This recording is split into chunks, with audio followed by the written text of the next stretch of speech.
સંસદના બંને ગૃહોમાં વિપક્ષનો હોબાળો યથાવત. લોકસભા અધ્યક્ષ ઓમ બિરલાએ વિપક્ષના વલણ સામે દર્શાવી નારાજગી.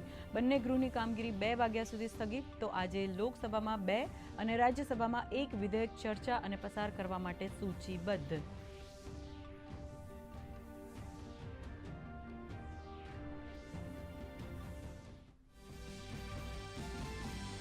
આરબીઆઈએ કરી મૌદ્રિક નીતિની ઘોષણા. રેપો રેટમાં કોઈ ફેરફાર ન કરતા સતત બીજી વાર રેપો રેટ 5.25% પર સ્થિર. હોમ લોન, કાર લોનના ઈએમઆઈ નહીં વધતા સામાન્ય જનતાને રાહત. આરબીઆઈએ કહ્યું, ભારત રહેશે દુનિયાની સૌથી ઝડપી અર્થવ્યવસ્થામાં સામેલ.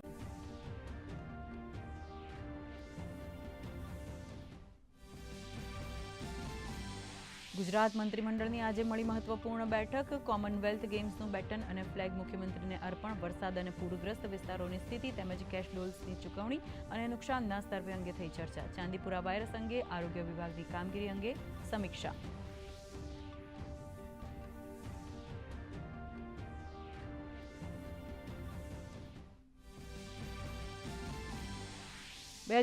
ની ભારતની યજમાની માટે કોમનવેલ્થનો ધ્વજ બેટન લઈ અમદાવાદ પહોંચ્યા નાયબ મુખ્યમંત્રી હર્ષ સંઘવી. નાયબ મુખ્યમંત્રીએ કહ્યું, કોમનવેલ્થ ગેમ્સના આયોજન માટે ગુજરાતમાં તૈયારીઓને મળશે વધુ વેગ. અમદાવાદમાં સ્પોર્ટ્સ ઇન્ફ્રાસ્ટ્રક્ચર મજબૂત.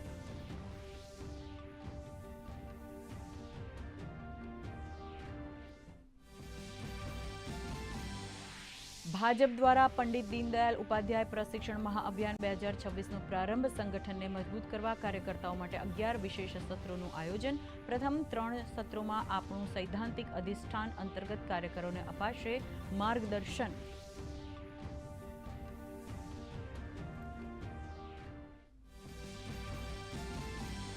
રાજ્યમાં સવારથી 6 કલાક દરમિયાન 47 તાલુકામાં સામાન્ય વરસાદ. દક્ષિણ, મધ્ય અને ઉત્તર ગુજરાતમાં વરસાદી ઝાપટા. તો રાજ્યમાં સિઝનનો અત્યાર સુધી 18%થી વધુ વરસાદ. આગામી 7 દિવસ ભારે પવન સાથે વરસાદી માહોલ રહેવાની શક્યતા.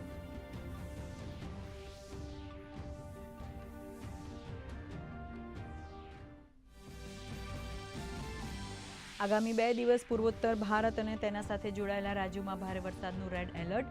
કેરળમાં પણ મુશળધાર વરસાદ પછી પૂર અને ભૂસ્ખલનના કારણે હાલત ગંભીર. તો કેન્દ્રીય મંત્રી જેપી નડ્ડાએ આસામમાં પ્રભાવિત ક્ષેત્રના પીડિતો સાથે મુલાકાત કરી રાહત કાર્યોની કરી સમીક્ષા.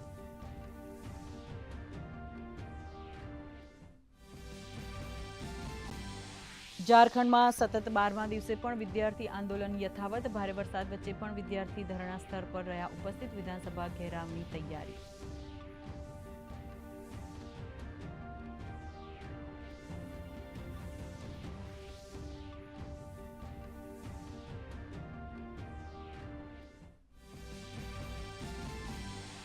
નવી દિલ્હીના ઇન્દિરા ગાંધી ઇન્ડોર સ્ટેડિયમ ખાતે 17 થી 23 ઓગસ્ટ દરમિયાન યોજાશે બેડમિન્ટન વર્લ્ડ ચેમ્પિયનશિપ. સ્પર્ધામાં પીવી સિંધુ અને સાત્વિક ચિરાગ સહિતના દિગ્ગજ ભારતીય ખેલાડીઓ લેશે ભાગ. આજે થશે ડ્રોની ઘોષણા.